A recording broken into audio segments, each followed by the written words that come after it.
Hey Eagles fans, this is Mike Kaye from NJ Advanced Media, and welcome to the No Huddle Show podcast, where we discuss anything and everything Philadelphia Eagles. You can read our content on NJ.com/Eagles, bookmark that, and you can subscribe to our exclusive Eagles Insider Tech service, where we'll break news, give you insider observations, and provide in-depth analysis.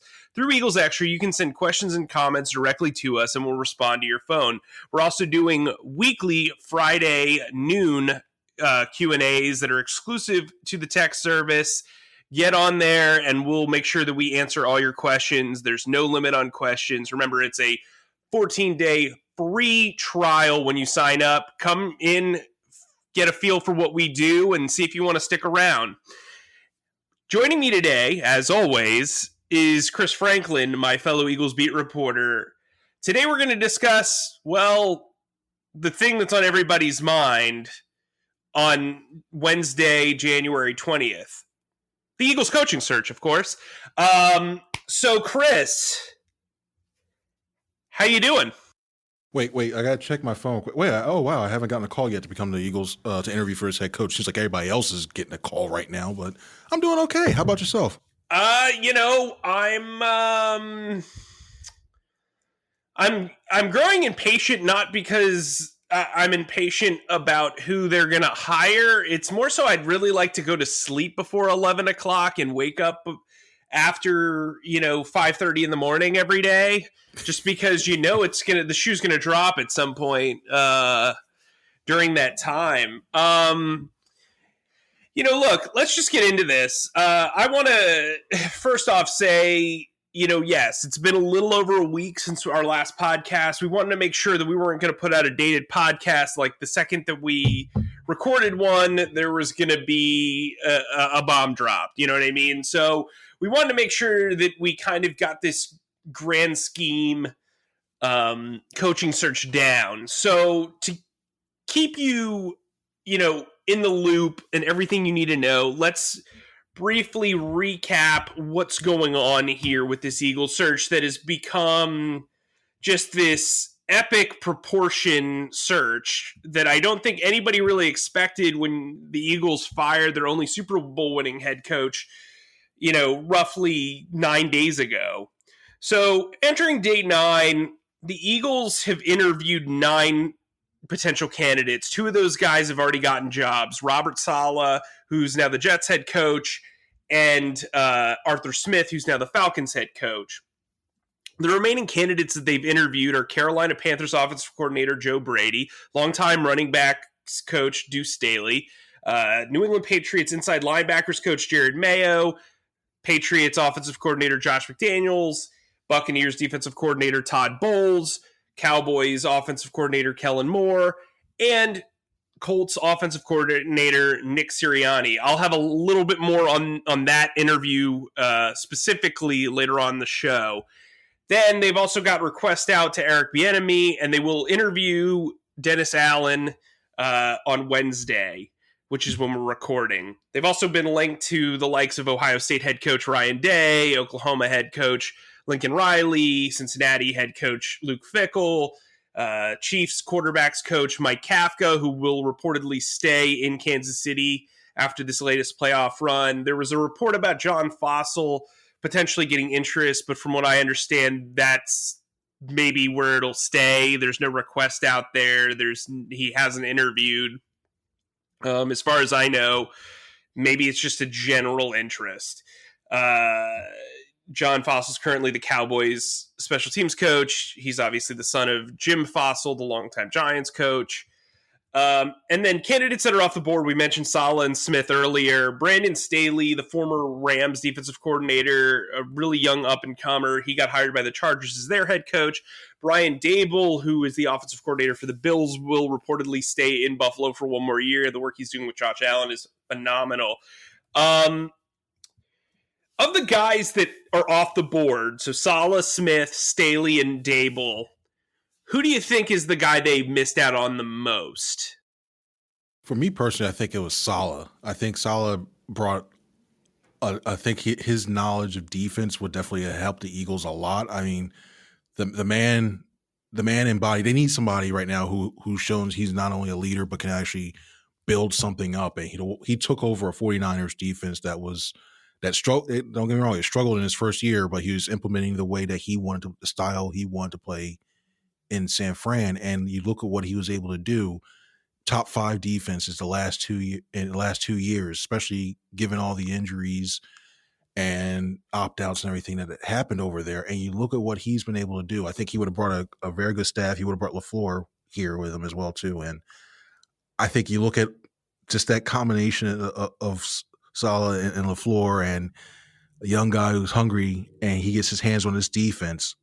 I think you see I think the Eagles missed out a lot. I think they missed a big opportunity for bringing him in here. And I think it didn't help that they started their coaching search a week after all this stuff happened. So I think that really, they really missed out. And Staley's a close second, though. I really think Brandon Staley's a close second. I mean, who do you think?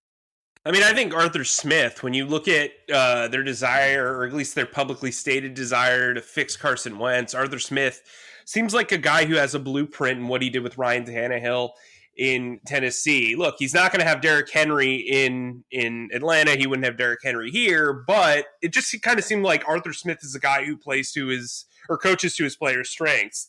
And I think that's what this team needs, just in general. But moving on from that, let's talk about the guys that they've interviewed who we're going to just break this down one by one, who are still kind of in the conversation. It's cool that let's first address the Eric Bieniemy situation, because I think it's very polarizing right now, and understandably so. Eric Bieniemy is a guy who has been coaching with Andy Reid for the last several years. He's been an offensive coordinator for 3 years. They've gone to the AFC Championship game, and each of those 3 years, he's been the main overseer of the offense with Patrick Mahomes' development. Really just done a phenomenal job in Kansas City. He interviewed, I believe, with the Jaguars and the Falcons. They immediately went in different directions. He's got a request out for the Eagles. He interviewed virtually with the Texans on Monday. His agency recently came out and just had a scathing tweet towards the NFL that included the Eagles, where he basically presumed that they were going to hire Josh McDaniels, and then said the NFL should be ashamed that there's only 2 black coaches in the league, or head coaches in the league, as well as no coordinators in the championship games connected to openings. First off, let's squash that. That's not true. Literally later on that day, the Eagles virtually interviewed Todd Bowles. Then the Texans interviewed Bieniemy that same day. So, look, I understand the angst, because frankly, on paper, Bieniemy is a great, great candidate. You also can't force people to hire people they're not comfortable with. What's your take on this whole situation with Bieniemy? I think he should have been at the very top of the Eagles list. I just don't understand how. And I hope I'm wrong when they say they haven't. I know they say they put a request in. I don't know how they haven't scheduled something yet.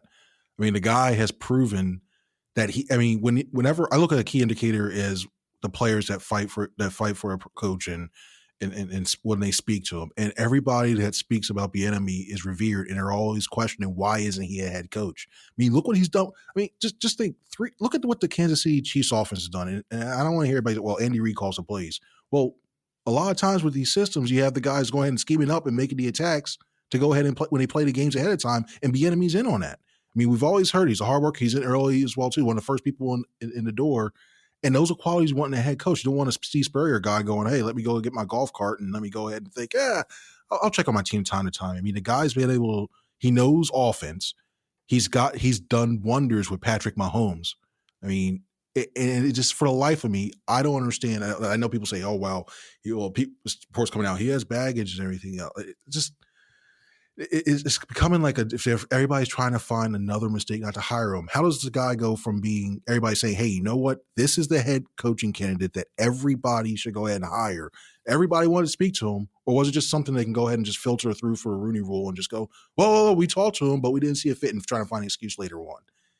It's asinine that they haven't done this. And for the Eagles, not even to interview him just yet, but, reach out to, I don't know, speak with Brady and speak with Sirianni and everybody else before they speak to Bieniemy, they're going to miss out. And Andy Reid spoke yesterday saying that he kind of nudged the Eagle to kind of, or Tuesday or Monday, excuse me, kind of nudged the Eagles to go, hey, look at this. You really should take a look at it. And I kind of trust Reed's intuition about that. He's not just, I don't think he's just trying to push and go, hey, look at my guy, look at me. I'm growing my coaching tree, but Bieniemy deserves to be top 2, top 3 in this search, and the Eagles missing out once again if they don't hire him or Staley or somebody else like that. This team is just, in the NFL, really does need to look at itself again. Yeah, I mean, look, I hear your passion. I feel it, and I agree. I asked Jeffrey Lurie straight up, what's your interest in hiring a minority? And he said that was key on his radar. So far, minority-wise, Deuce Staley, Gerard Mayo, and Todd Bowles have interviewed. What do you take of those interviews? Do you buy those interviews? Do you buy them as legitimate candidates? I buy the Mayo one as more of a, hey, you know what? Let's go ahead and look to see he could be a good defensive coordinator. I'm not buying the Mayo one. The Bowles one I could see. The Staley one, the more and more I think about it, and the more and more I'm sitting there, Staley should be the head coach, given what this team has, the situation this team's going through with all turmoil. He knows everything he knows everything that's going on in this locker room. He's gotten experience. He knows, it's not like he doesn't know what's going on offensively in the trends in the league. I mean, he's been around Chip Kelly offense, see how that works. He's been around Doug Pederson. He's been the East Coast offense. He's been around that stuff as well too. So it's not like he doesn't know anything on that. He could be a good CEO. The players love him. I mean, the fans are calling for him. Lurie supposedly adored him. Why do they keep going ahead and looking around, going around in circles and not talking to him? I think he's legit. And the Bulls one, I think they were. I mean, it's worth the interest. I mean, his time in the Jets was a little lackluster, to be honest. I mean, but his defense in Tampa Bay warranted an interview. So I think it would have been some lukewarm interest. I know there's reports that he interviewed well, but the Mayo one was definitely, I think it's just to see if he was going to be a defensive coordinator for whoever's coming in and signaling. I think they're signaling they want to go back to a 3-4 defense. And that's a whole nother argument for another time, but the Staley one, I think, is the one true real interview that he's had out of those 3. So, look, I think it's a weird situation to be in, right? Where you want to hire the right guy. Like, I could make arguments against all of the minority candidates that are on here. I wouldn't say anybody is an absolute slam dunk. I don't think anybody on this coaching list. Nobody on this list. White, black, white, black, purple. No, it doesn't matter. Like, I want to be clear. This is one of the most lackluster coaching cycles I think I've ever seen. When Arthur Smith and Robert Sala, 2 guys who have been coordinators for a few years. Look, Robert Sala wasn't going to get rehired in Jacksonville as their linebackers coach. Kyle Shanahan saw something in him and it worked out in the long run. He had a disastrous first 2 years there, had to change up his scheme. Arthur Smith worked his way up the Titans organization. Nobody knew who he was 2 years ago. Joe Brady's really interesting. He's also 31 years old and has only been a coordinator in the NFL. He's got 3 years of total coaching experience, and he was basically an analyst his 2 years with the Saints. Again, somebody who you didn't know 2 years ago. Jared Mayo's been coaching for 2 years. Josh McDaniels was an absolute disaster in Denver. Todd Bowles was not given a fair shot. His general manager was terrible. Kellen Moore's been coaching for 3 years. Nick Sirianni, legitimate coaching tree. I mean, he's been everywhere that Frank Reich's been. He's been a quarterback's coach. He's been a wide receivers coach. He's gotten a lot out of Phillip Rivers. I think he's people are, he was late to the process, but he is a very legitimate contender as far as what I've been told. I've been told that the optimism around the potential staff that he could build and his open-mindedness are very appealing to the Eagles. He also fits the Eagles mold. in finding that young, like new up and comer, nobody's really heard of him sort of guy who's just been kind of going about his business. Yeah, Eric Bieniemy and Deuce Staley should both be in the top 3 or top 4 of this search. There is absolutely no question. Deuce Staley is appealing because I feel like he would be open to having a really, really, really talented group around him. And I think that says something about a leader. When he's willing to kind of take a step back, let other people play call, but he oversees everything, you hire people to, filter in your weaknesses. And I think he's a guy that has a very team-oriented approach. Players love him. That's not why you should hire anybody, but I think it's something that you have to kind of account for. He's a guy who definitely has the locker room's ear, and when you're going through a rebuild and likely not to be a very successful team, maybe next year you need a guy that people buy into, and Deuce has already got that going for him. Look, we've talked about Bieniemy. His resume is spectacular. Everybody on this list that's a notable name has baggage. Let's put that out there, okay? Todd Bowles had a terrible stint with the Jets. Josh McDaniels was a disaster in Denver. Joe Brady is extremely young. Kellen Moore's Kellen Moore. Dennis Allen was terrible in Oakland, but wasn't really given a fair opportunity there. Al Davis died, and he was kind of like left to pick up the pieces. Okay, let's get into this. So of the people that they've interviewed, who are the 3 guys that you think had the best shot at this job? I mean, I think the 3 are going to be, we talked Staley and Bieniemy, and I think McDaniels is going to be the other one that is going to have a good shot at it. And I have so many reservations when it comes to McDaniels. I mean, he wants to go ahead and take over the front office. I know there are times when you look at the way the team has drafting and go, all right, that might not be such a bad thing. But the thing is, when he was in there and he had some say and he wanted to do, this is the guy who supposed to be the best, who knows quarterback talent, who knows how to develop everything. He had Tim Tebow. I mean, he drafted Tim Tebow. And when you look at that, that is just that's a big strike. And this guy wants to have more power. No, I don't think that's the way to go. And for Howie, and I'm shocked that Howie Roseman would be on board with this, because especially what Chip did to him and kicked him out beforehand.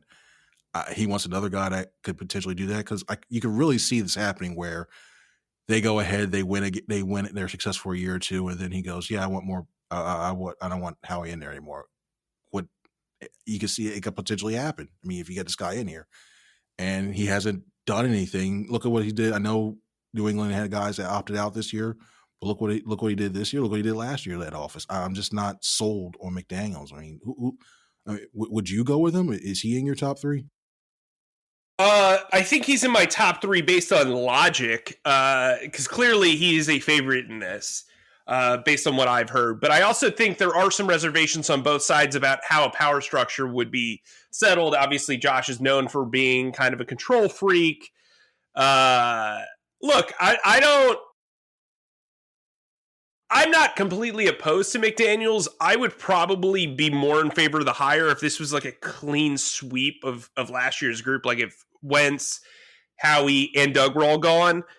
But you still have 2 of the 3 primary players. And frankly, I don't know how you could go from a disconnect and frustration with a guy like Doug Pederson, who is considered very, emotionally intelligent and very subdued, and then go from Josh McDaniels, who is about as confrontational and assertive as possible, and be happy with that. Like, almost, here's the thing. If you're going all in on Josh McDaniels, this is a last-ditch effort to fix Carson Wentz.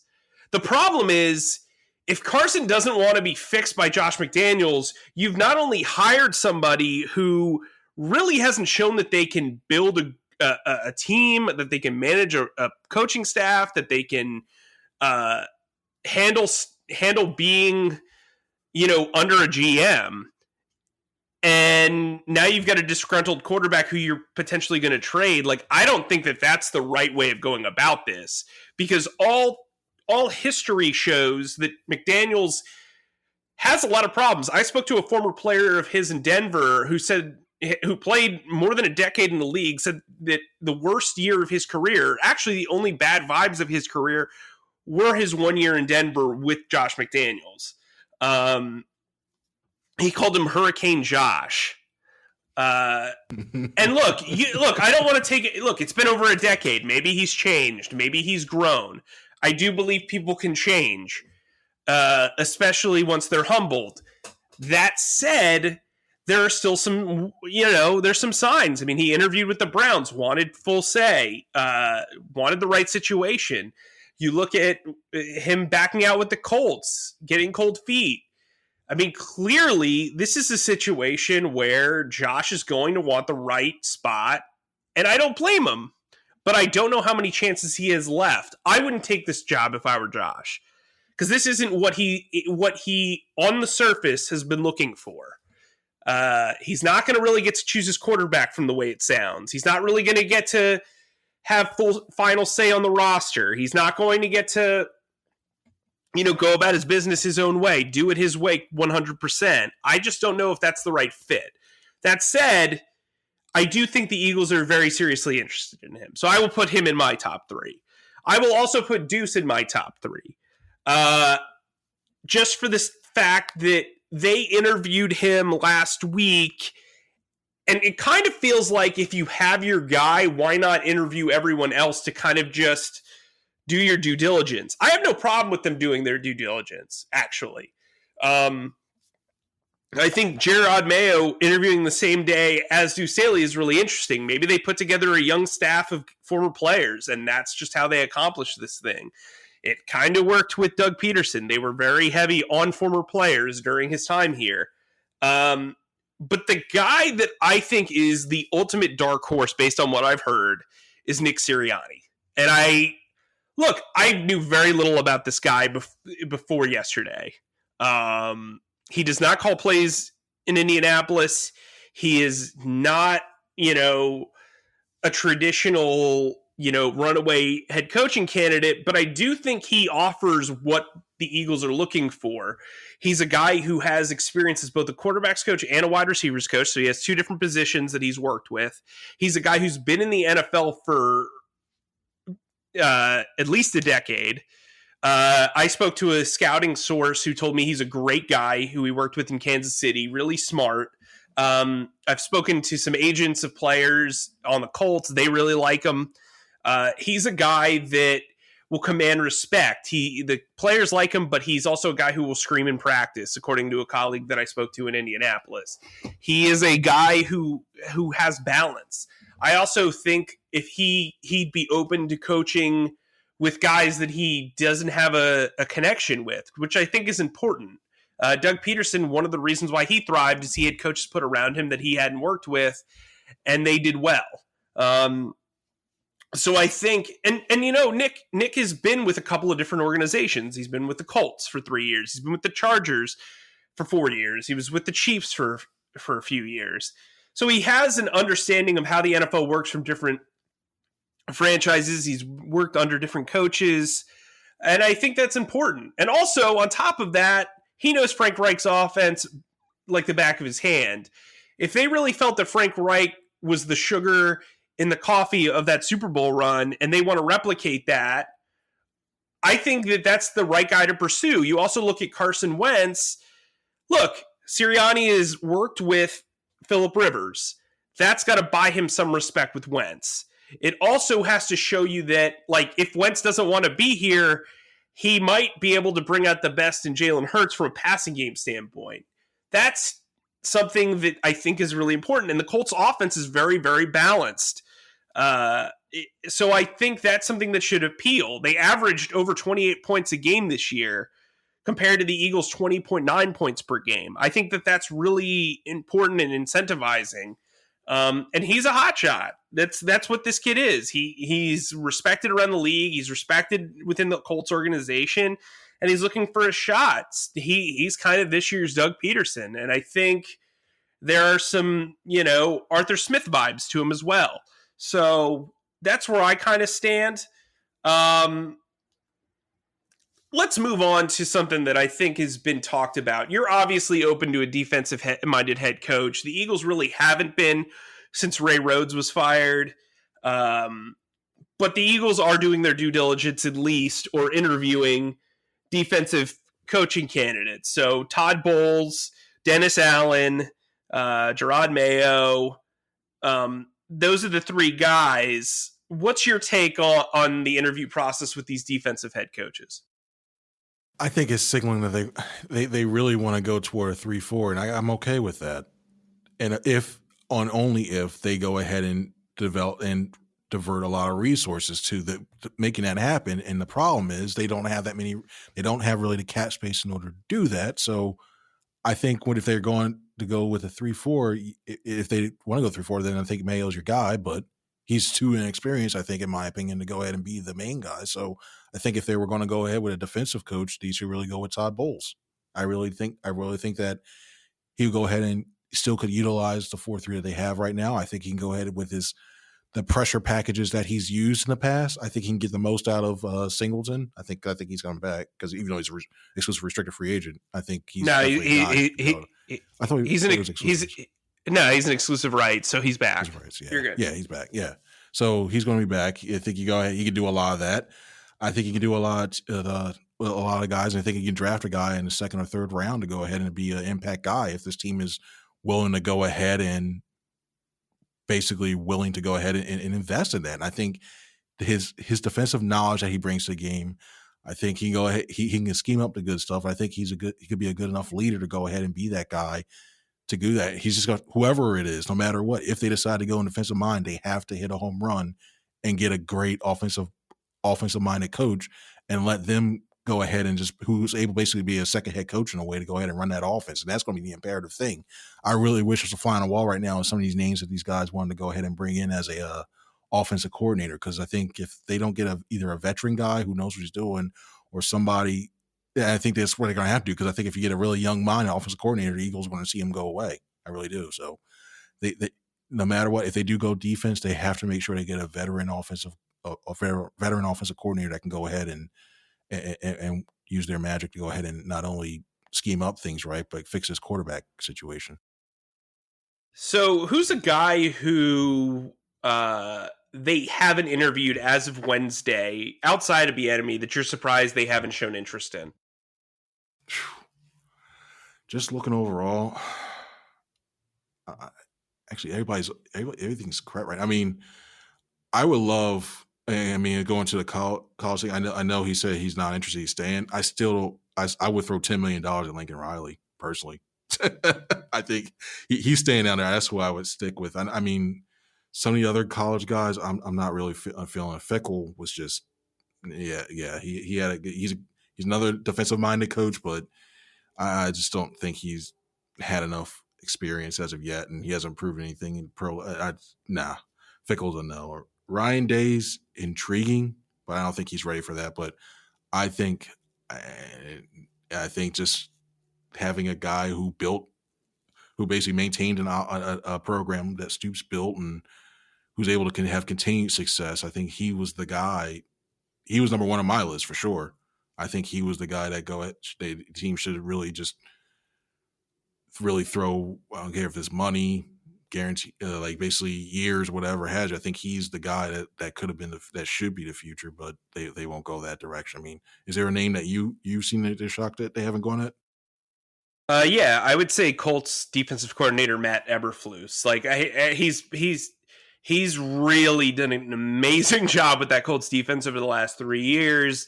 He was a defensive coordinator in college for a long time. He was a linebackers coach for a really long time. He's just a guy that I really think has a lot of potential. He was interviewed by the Texans the other day. He's a guy that would make sense to me, especially if he got that Frank Reich letter of recommendation. And you're willing to go defense. He would be the guy, in my opinion, that you'd make the move on. But as we, close out this thing, and of course they'll make a hire within the next 15 minutes, I'm sure. If they haven't yet, it always goes. Yeah. Let's close out with our final thoughts. Let me pose a question to you. If Josh McDaniels is hired, what's your reaction to his potential hiring? It's going to be a big mistake, and I think we'll be back 3 years from now talking about the Eagles messing this thing up, because I think it'll only last 3 years. I just don't. There's too much baggage with this guy, and I just have so many red flags. I mean, if you go ahead and you gave your commitment to a team saying, hey, you know what, I want to be your head coach like he did in 2018 with the Colts, and then later on day, I changed my mind, I'm backing out. Like, how do you trust somebody like that? How do you go ahead and trust how are the players going to trust what he says? How is he going to go ahead and go, hey, you know what? Let me go ahead. We're going to do this. I'm believing you. I think you could be a great player. I don't know. I don't kind of trust you. I think trust is a big thing with him, among other things. I just do not see the Eagles should stay very far away from him, just personally, in my opinion. But looks like I think he's top 3, but I don't know, man. I mean, what do you think? I think everybody, to an extent, especially somebody who has had a decade of coaching a really good offense, deserves a second chance. That said, I do question the ability of McDaniels to be able to get along with Wentz and Roseman. I think that's just a scenario that's going to lead to disaster at some point. Look, Cat Williams says that he doesn't mess with people who are doing the same thing 2 years later. I agree that you've got it. I agree with him. You can't just stay, the course. But this seems Josh McDaniels would seem like a massive, massive overcorrection. You are literally going from the Superman Boy Scout of Doug Pederson to the Batman vigilante, win at all costs sort of Josh McDaniels style, and I don't know if I buy into that. I think maybe you need to look into a kind of a happy median in that, maybe a Flash like Nick Sirianni or a Green Lantern Deuce Staley. Yeah, actually, I was going to actually say Green Lantern Deuce Staley. So I think, in order for there to be justice in this league, I do think the Eagles really need to consider some of these guys that don't come with the baggage of either being a former head coach and failing miserably, or the baggage of potential personality issues. So, look, we'll keep an eye out. We'll obviously do a podcast the second this hiring is made. My dog is getting very excited in the other room. For Chris, I'm Mike. Make sure you sign up for Eagles Extra. We're doing weekly Friday mailbags, unlimited questions. Again, it's 14 days free. You can test it out. If you don't like it, you can drop it. If you love it, which you will, you can continue and hang out with Chris and I throughout the off season. We'll have exclusive coverage you won't find anywhere else. I dropped the Sirianni news about his interview and went into detail on that on Tuesday. You guys can ask us questions, etc. So make sure you sign up for Eagles Extra. You can do that by going to NJ.com/text. You can download the No Huddle Show podcast, this podcast that you're listening to right now, wherever podcasts are available. For Chris, I'm Mike. We'll see you soon.